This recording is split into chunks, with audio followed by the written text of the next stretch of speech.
नमस्कार बालमित्रांनो, आज आपण पाहणार आहोत मराठी निबंध माझा शाळेतील पहिला दिवस। जून महिना सुरू झाला। मला शाळा सुरू होण्याची चाहूल लागली।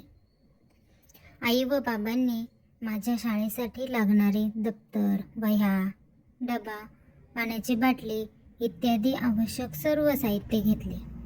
नवीन गणवेश व पुस्तके तर शाळेतच मोफत मिळणार होती। मी शाळेत जाण्यासाठी खूप उत्साही होते। माझ्या शाळेच्या पहिल्या दिवशी मी सकाळी लवकर उठले।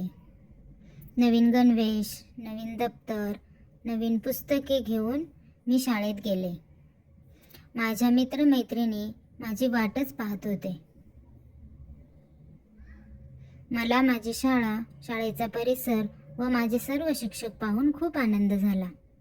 आमच्या शिक्षकांनी पहिल्या दिवशी आमचे गुलाब पुष्प देऊन स्वागत केले।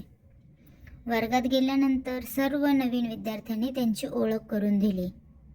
मधल्या सुट्टीमध्ये मी माझ्या मित्रांबरोबर जेवण केले, खूप गप्पा मारल्या। उन्हाळी सुट्टीत काय मजा केली ते एकमेकांना सांगितले। सुट्टीत मैदानावर खेळलो। शेवटी संध्याकाळी शाळा सुटली। शाळेत वेळ कसा गेला ते मला कळलेच नाही। असा शाळेचा पहिला दिवस खूप मजेत गेला। हा दिवस मी कधीही विसरू शकणार नाही।